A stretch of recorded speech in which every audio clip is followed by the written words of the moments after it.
Hello students, welcome to industrial और chemistry departments.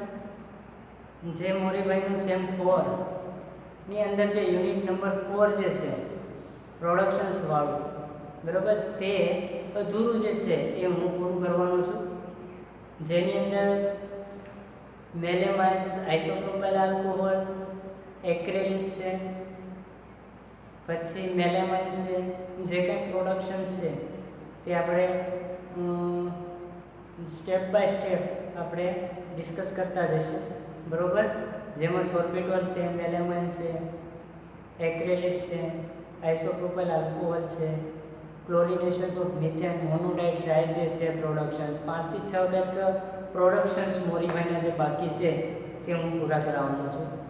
એની અંદર જે આજે આપણે લેશું, બરાબર, એની અંદર પહેલું જે છે એ મેલેમાઇન્સ અને સોર્બિટોલ્સ એ આપણે આજે સ્ટાર્ટ કરીશું, બરાબર. Melamine productions. મેલેમાઇન્સ આપણે બધાએ જોયેલું છે કે મેલેમાઇનનો યુઝ ક્યાં થતો હોય છે, કે મેલેમાઇન્સ એકદમ થર્મોસેટિંગ પ્રકારનું પોલિમર છે, ખૂબ જ મજબૂતાઈ ધરાવતું હોય છે. જ્યારે સંશોધન કરવામાં આવ્યું તો એ જે મેલેમાઇન જે તત્વ છે એકદમ સિમેન્ટના પાવડરના ફોર્મમાં જોવા મળ્યું, પરંતુ એ જ મેલેમાઇનને જ્યારે ઊંચી ડિગ્રીએ ટેમ્પરેચરે એને બોઇલ કરવામાં આવ્યું, હીટ કરવામાં આવ્યું, તો એકદમ ગાંગડો થઈ ગયો અને એટલો મજબૂતાઈવાળો થઈ ગયો જે આસાનીથી તૂટી ન શક્યો.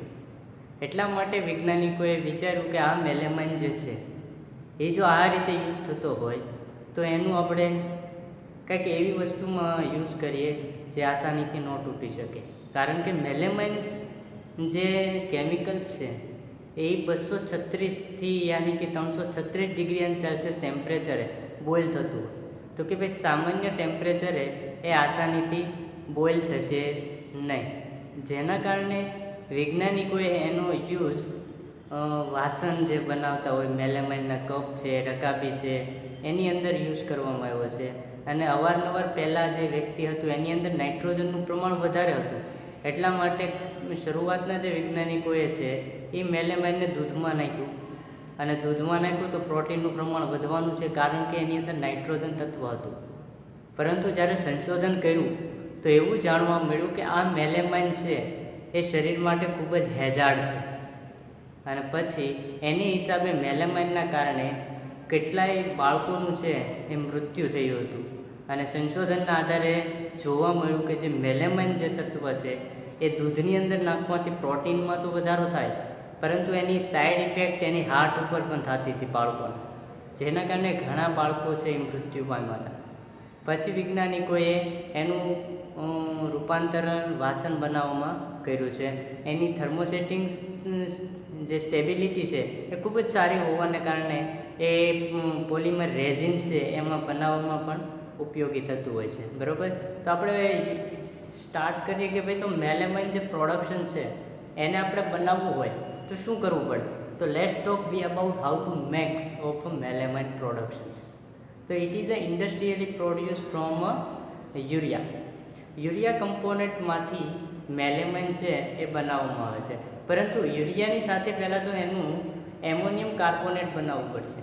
અને એમોનિયમ કાર્બોનેટ બનાવવા માટે ફર્સ્ટ ઓફ ઓલ શું કરશું તો કે ભાઈ એમોનિયા અને કાર્બન ડાયોક્સાઇડ વાયુ બંને કેવા છે, ગેસિયસ ફોર્મમાં છે, તો એનું કન્ડેન્સેશન્સ કરવા માટે શું કરવું પડશે તો કે ભાઈ કન્ડેન્સેશન્સ કરવા માટે આપણે વોટર એડ કરશું.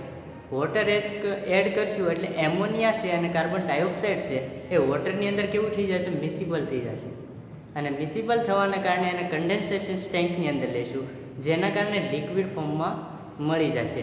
હવે જે કાંઈ રિએક્શન થશે અને રિએક્શન્સની અંદર to get to pure form of ammonium carbonate જે મળ્યું છે તેનું આપણે યુરિયા સિન્થેસિસ ટેન્કમાં લેવામાં આવશે.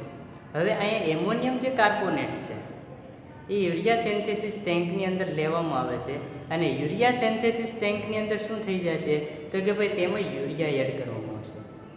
યુરિયાની રિએક્શન્સ એમોનિયમ કાર્બોનેટ સાથે થશે, અને યુરિયા અને એમોનિયમ કાર્બોનેટ સાથે રિએક્શન્સ થવાને કારણે શું બનશે, મેલેમાઇન્સ. અને અનરિએક્ટેડ જે એમોનિયમ કાર્બોનેટની અંદર જ્યારે રિએક્શન થઈ જશે તો અનરિએક્ટેડ એમોનિયા અને કાર્બન ડાયોક્સાઇડ વાયુ પણ મળશે, જે બોટમ ઓફ ધી કોલમથી આપણને આસાનીથી એને રિમૂવ કરી શકશું. અને જે એમોનિયા અને કાર્બન ડાયોક્સાઇડ જે મળ્યું છે એનું રિસાયકલ કરીને આપણે કન્ડેન્સેશન્સ ટેન્કમાં લઈ નાખશું, જેનો આપણે ફરીવાર એનો યુઝ કરી શકશું. હવે અહીંયા આપણને જે મેલેમાઇન્સ મળ્યું છે જે યુરિયા સાથેની રિએક્શનથી, તેનું જ્યારે આપણે ફિલ્ટર કરી અને ડ્રાય કરશું તો આપણને પ્યોર ફોર્મની અંદર મેલેમાઇન મળશે. બહુ ઇઝી રિએક્શન છે, એકદમ સહેલી છે, જોઈએ બરાબર. તો કે ભાઈ ફર્સ્ટ ઓફ ઓલ શું લીધું, તો કે first of all ammonia and carbon dioxide is taken into condensation tank. Here water is added. Ammonia અને કાર્બન ડાયોક્સાઇડની જે વોટરની અંદર કેવું છે કે મિસિબલ છે, આસાનથી મિસિબલ થઈ જશે, થ્રુલી રિએક્શન થઈ જશે અને એમોનિયમ કાર્બોનેટ મળશે.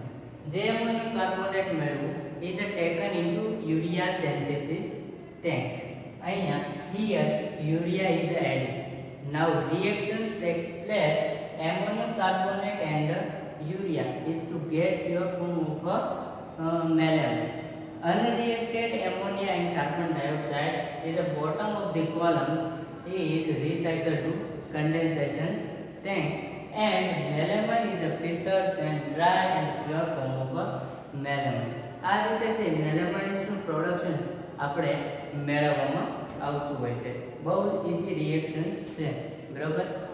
ફરીવાર આપણને યાદ કરી દઈએ તો કે ભાઈ એમોનિયા અને કાર્બન ડાયોક્સાઇડ વાયુ એનું આપણે કન્ડેન્સેશન ટેન્કમાં લઈશું અને સાથે સાથે વોટર એડ કરશું, જેના કારણે બંને ગેસિયસ ફોર્મ છે એ વોટર સાથે મિસિબલ થઈ જાય અને લિક્વિડ ફોર્મમાં મળશે અને રિએક્શન થઈ જશે અને એમોનિયમ કાર્બોનેટ મળશે. એમોનિયમ કાર્બોનેટ છે is taken into urea synthesis tanks.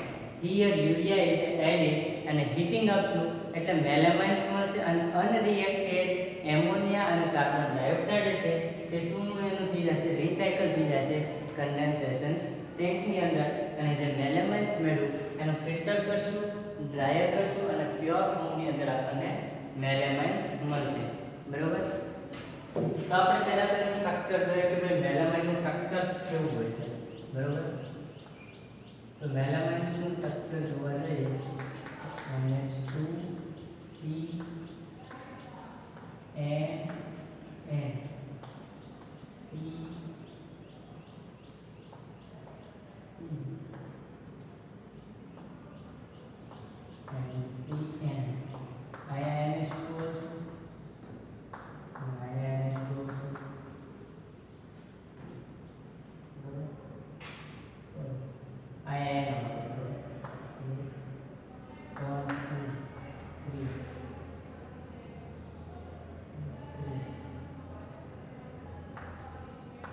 આ રીતે એનું મેલેમાઇન્સનું છે એ કેમિકલ સ્ટ્રક્ચર્સ છે બરાબર. એ સ્ટ્રક્ચર્સની આધારે એની પ્રોપર્ટીઝની વાત કરીએ બરાબર. પ્રોપર્ટીઝ તો એમાં કેમિકલ ફોર્મ્યુલા જોઈએ છે તો C3H6N6 બરાબર. Chemical formula C3H6N6 and molecular weight 126.16 gram per mole बराबर. and melting point 343 degree Celsius.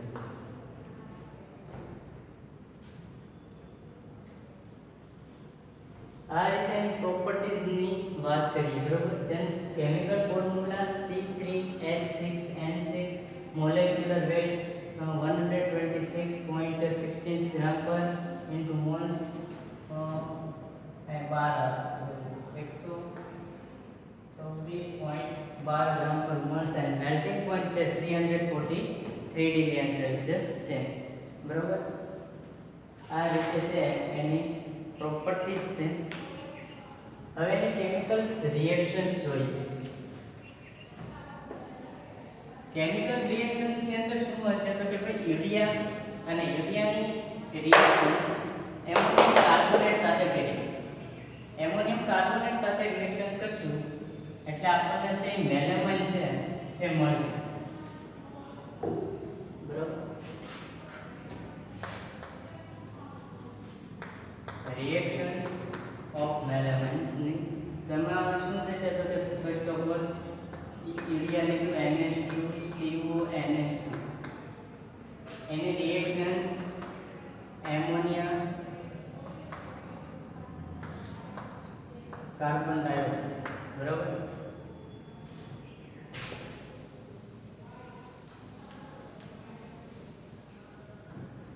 Carbon dioxide અને H2 જેના કારણે આપણને એમોનિયમ કાર્બોનેટ મળતું હતું.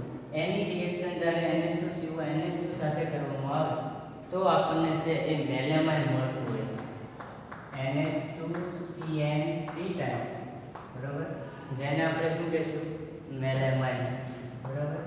6NH3 plus 3 carbon dioxide mall છે એ રિમૂવ થઈ જશે. આ રિએક્શન્સનું બેલેન્સ કરવા જાય તો 6 મોલ યુરિયા લેવામાં આવે, બરોબર, તો આપણને મેલેમાઇનના 3 મોલ મળશે, મેલેમાઇન્સ, બરોબર. આ થઈ એની રિએક્શન્સ, બરોબર. યુરિયાની રિએક્શન્સ એમોનિયા કાર્બન ડાયોક્સાઇડ અને વોટર મોલેક્યુલ સાથે કરશું તો આપણને મેલેમાઇન્સ છે એ મળતું હોય છે અને એમોનિયા અને કાર્બન ડાયોક્સાઇડ છે રિમૂવ થઈ જશે.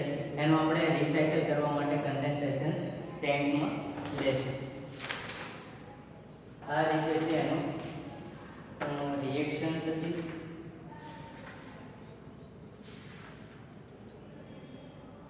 બરાબર. એની યુઝિસ લખીએ, બરાબર. તો યુઝિસની અંદર એક તો એ યુરિયા ફોર્માલ્ડિહાઇડ રેઝિન્સ, બરાબર, यानी कि formaldehyde resins, it is used as a જે રેઝિન્સ બનાવવામાં પણ એનો યુઝ થતો હોય છે, બરાબર. અને પ્લાસ્ટિક્સ થર્મોસેટિક્સ છે જેથી કરીને એની પ્લાસ્ટિક્સને બનાવવામાં પણ થતું હોય છે, બરાબર. એનું કહેવામાં આવે છે સેટલિંગ plastics, settling plastic. It is a manufacturing of a settling plastics બનાવવામાં આવે છે, બરાબર. મેલેમાઇન્સના જે પણ વાસણો છે, કપ છે, બરાબર, સ્ટૂલ, કપ છે, ઘણા પ્રકારના જે વાસણો આવે છે જે મેલેમાઇન્સના બનાવેલા હોય છે, બરાબર. તો આ હતું મેલેમાઇન્સનું પ્રોડક્શન્સ, જે પરીક્ષાની અંદર પૂછાય તો બહુ સહેલું છે અને આસાનથી છે એ આપણે યાદ કરી શકતા હોઈએ છીએ. સોર્બિટોલ્સ, બરાબર. સોર્બિટોલ્સ એ ઘણા પ્રકારની વનસ્પતિના જે ફળો છે તેની અંદરથી આપણને સોર્બિટોલ્સ છે એ નેચરલી રીતે પણ મળતો હોય છે. સોર્બિટોલ્સ એ ગ્લુકોઝમાંથી બનાવવામાં આવતો હોય છે અને સોર્બિટોલ્સનો કેમિકલ્સની અંદર એનો યુઝ છે એ બહુ ઘણા પ્રકારની કેમિકલ્સ ડ્રગ્સ બનાવવામાં એ સોર્બિટોલ્સનો યુઝ થતો હોય છે. દાખલા તરીકે કોઈ વ્યક્તિને પિત્તાશયની અંદર પથરી હોય તો એ પથરીને રિમૂવ કરવા માટે પણ સોર્બિટોલનો યુઝ થતો હોય છે. તેમજ ઘણી વ્યક્તિ એવી હોય છે જેને ભૂખ ન લાગતી હોય અને ભૂખ ન લાગતી હોય એટલા માટે સોર્બિટોલ્સ જે સિરપ આવે છે માર્કેટની અંદર એ સિરપ લેવાથી એની ભૂખ છે એ ઉઘડતી હોય છે અને શરીર છે એકદમ સાફ રહેતું હોય છે, જેથી કરીને ગેસના પ્રોબ્લેમ હોય, એસિડિટીના પ્રોબ્લેમ હોય તો સોર્બિટોલ્સનો યુઝ કરવાથી જે કાંઈ ડિસીઝ છે શરીરમાંથી એ દૂર થતી હોય છે. તો એનો યુઝ તો નેચરલી રીતે ફળોમાંથી તો મળતો જ હોય છે, પરંતુ ઇન્ડસ્ટ્રીયલી લેવલે બનાવવા માટે તેને ગ્લુકોઝમાંથી બનાવવામાં આવતો હોય છે, બરાબર. Let's talk we about how to makes of sorbitols. It is industrially produced from glucose and waters. હવે જે ગ્લુકોઝ જે છે અને વોટર એ બંનેનું મિક્સ કરવામાં આવે છે ડિઝોલ્વિંગ ટેન્કની અંદર. સારા એ પ્રમાણમાં મિક્સ થઈ જાય પછી જે ડિઝોલ્વિંગ જે મટીરિયલ્સ છે તેને આપણે કુલિંગ ટેન્કની અંદર લેવામાં આવશે, જેની અંદર શું થઈ જશે તો કે ભાઈ ગ્લુકોઝ અને વોટર્સ જો એ બેઝિક હશે, બરાબર, તો બેઝિક મીડિયમ નહીં હોય તો રિએક્શન થવાની શક્યતા કેવી છે? ઓછી છે. તો એને બેઝિક બનાવવા માટે એને પહેલાં તો બેઝિક ટેન્કમાં લઈશું. બેઝિક ટેન્કની અંદર કેલ્શિયમ હાઇડ્રોક્સાઇડ્સ છે એ ઉમેરવામાં આવશે અને ત્યારબાદ એની રિએક્શન્સ કેટાલિટિક ટેન્કમાં લઈશું, જ્યાં nickel is a catalyst is a પ્રેઝન્સની હાજરીમાં રિએક્શન થશે અને જે કંઈ માસ મળ્યો છે તેને આપણે શેમાં લેવામાં આવશે તો કે રિએક્ટર હીટિંગ સ્ટીમની અંદર.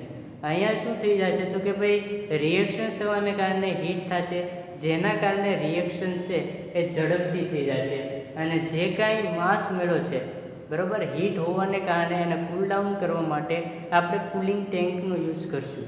એ કુલિંગ ટેન્કને સેટલિંગ ટેન્ક પણ કહેવામાં આવે છે, જ્યાં શું થઈ જશે તો કે ભાઈ લિક્વિડ હશે મળ્યું છે તે કૂલ ડાઉન થઈ જશે અને તેનું ફિલ્ટર કરશું. વધારાની જે સોલ્યુબિલિટી હશે એ ફિલ્ટરની અંદરથી રિમૂવ થઈ જશે અને જે કાંઈ આપણો માસ છે એની જે ટેકન ઇન્ટુ ન્યુટ્રલાઇઝર ટેન્ક.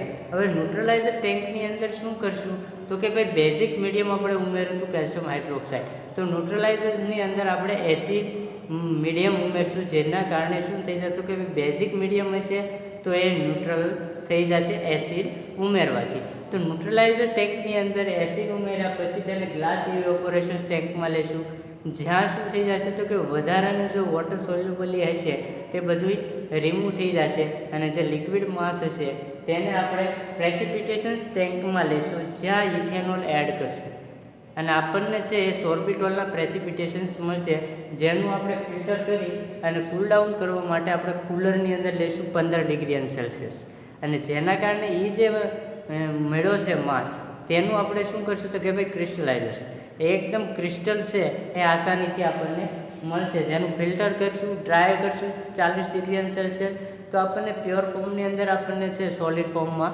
આપણને સોર્બિટોલ છે એ મળી જતો હોય છે, બરાબર. જોઈએ તો કે ભાઈ first of all glucose and water is taken into dissolving tanks. Here dissolving mass is further charged into basic tank. Here calcium hydroxide is added. Now reactions takes place in the taken into catalytic reactor. In the reactions in the presence of a nickel as a catalyst. And now catalytic mass is charged into reactions heating steam. Here water soluble is removed and cool down mass is taken into cooler and filter and then charged into neutralizers. Here acid is added and now neutralizer mass is charged into glass evaporation tanks and then mass is charged into precipitation tanks. Here ethanol is added and now reactions pure form of sorbitols and otherwise impurity is filtered to remove and then sorbitols is cooled down in cooler 15 degree Celsius and then mass is crystallizes and filters and dryer 40 degree Celsius and to get pure form of sorbitol 99.8%. બરોબર. તો શું કરશું તો ભાઈ glucose અને voters એ બંનેને આપણે ડિઝોલ્વિંગ ટેન્કમાં લઈશું, જ્યાં સારી રીતે મિક્સિબલ થઈ જાય અને મિક્સિબલ થઈ ગયા પછી તેને બેઝિક મીડિયમ બનાવવા માટે આપણે બેઝિક ટેન્કની અંદર લેવામાં આવશું, જ્યાં કેલ્શિયમ હાઇડ્રોક્સાઇડ એ બેઝિક મીડિયમ છે જે એડ કરવામાં આવશું અને એ જે બેઝિક મીડિયમનું માસ છે એની રિએક્શન્સમાં ઇન્ક્રીઝ કરવા માટે આપણે કેટાલિટિક ટેન્કમાં લેશું અને કોની હાજરીમાં તો કે nickel as a catalyst and now catalytic mass is charged into reactor heating steam, જેના આધારે શું થઈ જાય છે કે ભાઈ વોટર સોલ્યુબલ હશે તે ટોપ ઓફ ધી કોલમથી રિમૂવ થઈ જશે અને માસ છે એને કુલ ડાઉન કરવા માટે આપણે કુલિંગ ટેન્કની અંદર લઈશું, ફિલ્ટર કરશું અને ત્યારબાદ ફિલ્ટર કરેલો જે માસ છે એનું ન્યુટ્રલાઇઝ કરવા માટે આપણે એસિડ મીડિયમ ઉમેરશું અને જે ન્યુટ્રલાઇઝ માસ છે એને ગ્લાસ ઇવેપોરેશન ટેન્કની અંદર લઈ અને જે ઇવેપોરેશન્સ માસ મેળવો ઇવેપોરેટેડ એને પ્રેસિપિટેશન્સ લાવવા માટે આપણે ઇથેનોલ એડ કરશું એટલે સોર્બિટોલના જે પ્રેસિપિટેશન છે એ મળશે અને વધારાની ઇમ્પ્યોરિટીઝને રિમૂવ કરવા માટે આપણે ફિલ્ટર કરશું અને સોર્બિટોલ છે એના ક્રિસ્ટલ્સ મળે તેનું ક્રિસ્ટલાઇઝેશન કરી અને ફિલ્ટર કરી ડ્રાય કરવા માટે આપણે 40 ડિગ્રી સેલ્સિયસનો યુઝ કરશું અને ડ્રાય કર્યા પછી 99.8% જેટલું આપણને પ્યોર ફોર્મની અંદર છે એ સોર્બિટોલ છે એ મળતો હોય છે, બરાબર. આસાન એવી રિએક્શન છે અને ફ્લોશીટેડ સહેલી છે, યાદ રાખવી પણ ઈઝી છે. આ સોર્બિટોલ છે એ તમે જ્યારે એમએસસીમાં આવશો ત્યાં પણ આનો છે યુઝ થતો હોય છે અને આ જ ફ્લોશીટ છે એ એમએસસીમાં આવે છે એટલે સારી રીતે પાકી કરવી છે જેને આગળ વધવું છે તેના માટે. બાકી તો આપણે તો ફ્લોશીટ ક્યાં લગીને યાદ રાખવાની તો કે જ્યાં લગીને પરીક્ષા આવે ત્યાં લગી, પરંતુ જ્યારે તમે આનો યુઝ જાણશો, જ્યારે તમારી અંદર જે શક્તિ છે એને બહાર કાઢશો તો તમને જેટલું આવડતું હશે તો જો તમે દુનિયાને દેખાડી પણ શકશો કે ભાઈ કેમિકલ શું વસ્તુ છે. પરંતુ ક્યારે? જ્યારે આપણો બેઝિક પાયો છે મજબૂત હોવો જોઈએ. પરંતુ આપણને એ જ ન ખબર હોય કે ભાઈ સોર્બિટોલ શું છે, ખાલી કેમિકલ કમ્પાઉન્ડનું નામ યાદ હોય અને પ્રોડક્શન્સ યાદ હોય, બાકી એનો યુઝ કઈ રીતે થતો હશે તો એ જો યાદ ન હોય તો ભણ્યા કહેવાય, બરાબર. તો આ સોર્બિટોલનો યુઝ છે આપણે બોડીમાં ઘણી જગ્યાએ એનો યુઝ થતો હોય છે અને મોસ્ટ ઓફલી મેં કીધું તેમ ઓપરેશન્સ કરવા માટે જ્યારે પિત્તાશયની પથરી આવે તો એમાં દૂર કરવા માટે પણ એને યુઝ કરવામાં આવે છે. ઘણી સિરપ આવે છે, ઘણી ટેબ્લેટ પણ આવતી હોય છે, બરાબર. 300 મિલીગ્રામ પાવરની, બરાબર. તો એ સોર્બિટોલનો યુઝ થતો હોય છે. હવે આ સોર્બિટોલ છે એની આપણે રિએક્શન્સની વાત કરીએ. બહુ ઈઝી રિએક્શન છે, બરાબર. ફ્લોશીટ ડાયાગ્રામ, રિએક્શન્સ, પ્રોપર્ટીઝ અને 2 થી 3 તમે એપ્લિકેશન્સ લખી નાખો એટલે રોકડા છે 7 માર્ક આપણને આસાનીથી મળતા હોય છે. બસ 2 થી 3 વાર તમે ટ્રાય કરો તો આ એવી સહેલી ફ્લોશીટો છે જે એકદમ આપણને યાદ રહી જાય.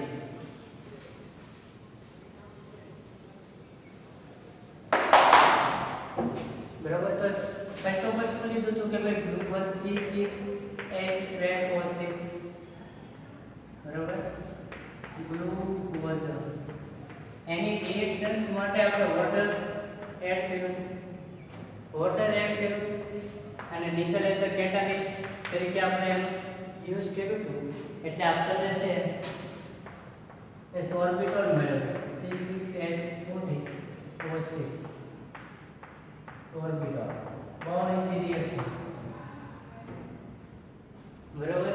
એની કેમિકલ્સ યાની કે રિએક્શન્સ તો જોઈ, પરંતુ હવે એની પ્રોપર્ટીઝની વાત કરીએ, બરાબર. પહેલા સમજી લઈએ કે ભાઈ ગ્લુકોઝનું વોટર મોલેક્યુલ સાથે રિએક્શન્સ કરશું નિકલ એઝ અ કેટાલિસ્ટ, બરાબર. તો આપણને શું મળશે? સોર્બિટોલ છે એ મળતો હોય છે, બરાબર. હવે એની પ્રોપર્ટીઝની વાત કરીએ.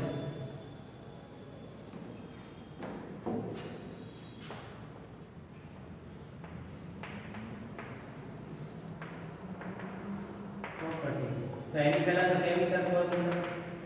કેમિકલ ફોર્મ્યુલા આગળ જોઈએ. C6H14O6, બરાબર. એની ડેન્સિટી જોઈએ.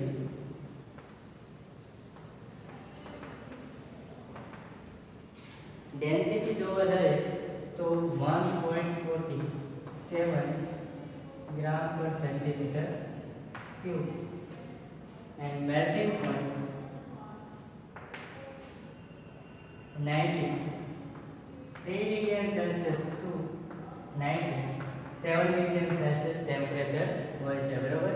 કેમિકલ ફોર્મ્યુલા C6H14O6 ડેન્સિટી 1.47 ગ્રામ પર centimetre cube, melting point 93 degree Celsius to 97 7 degree Celsius. બરાબર. એની યુઝિસની વાત કરીએ, બરાબર, જે એસ્કોર્બિક એસિડ બનાવવામાં આવે છે, બરાબર, it is the manufacturing of ascorbic acid. It is the manufacturing of ascorbic acid. બરાબર. એસ્કોર્બિક એસિડ એટલે કે વિટામિન સી બનાવવામાં યુઝ થતો હોય છે. બરાબર. ઘણી કોસ્મેટિક્સ પ્રોડક્ટ છે એમાં પણ એનો યુઝ થતો હોય છે. બરાબર. It is the manufacturing of cosmetics and creams. ક્રીમ્સની બનાવવા માટે પણ ઉપયોગ થતો હોય છે. એટલું જ નહીં, સોર્બિટોલ્સ એ પ્લાસ્ટિક સીઝર્સ પણ છે અને સ્ટેબિલાઇઝર્સ તરીકે પણ યુઝ થઈ જાય છે. It is manufacturing of plasticizers and it is a manufacturing of stabilizers. બરાબર. પ્લાસ્ટિસિઝર્સ એટલે હું કે ભાઈ કોઈ કેમિકલ કમ્પોનન્ટ છે એની ફ્લેક્સિબિલિટી ને ઇન્ક્રીઝ કરવા માટે, બરાબર, એનો ઇન્ક્રીઝ કરવી છે ફ્લેક્સિબિલિટી એટલે કે એની મજબૂતાઈ. જે કમ્પોનન્ટ એની મજબૂતાઈને માં વધારો કરતું હોય છે, જેવો કમ્પોનન્ટ, એવા કમ્પોનન્ટને શું કહીશું આપણે? પ્લાસ્ટિસિઝર. બરાબર. ફ્લેક્સિબિલિટી વધારવા. સ્ટેબિલાઇઝર્સ એટલે હું તો કે ભાઈ કોઈ પણ કમ્પોનન્ટ છે એને સ્ટેબલ્સ કરવા માટે પણ એનો યુઝ થતો હોય છે. બરાબર. આ 4 એપ્લિકેશન્સ લખીએ, રિએક્શન્સ લખીએ, પ્રોપર્ટીઝ લખીએ એટલે 7 માર્ક છે એ આસાનીથી મળતા હોય છે. બરાબર. તો આજના લેક્ચરની અંદર મેલેમાઇન્સ અને સોર્બિટોલ્સ, બરાબર, એ કરશું. અને આવતી વખતે છે એ પ્રોપાઇલ આલ્કોહોલ, જેને આપણે આઇસોપ્રોપાઇલ આલ્કોહોલ પણ કહેવામાં આવે છે. અને જો ટાઈમ રહેશે તો આપણે એક્રેલિસ પણ પૂરું કરી દઈશું. Thank you.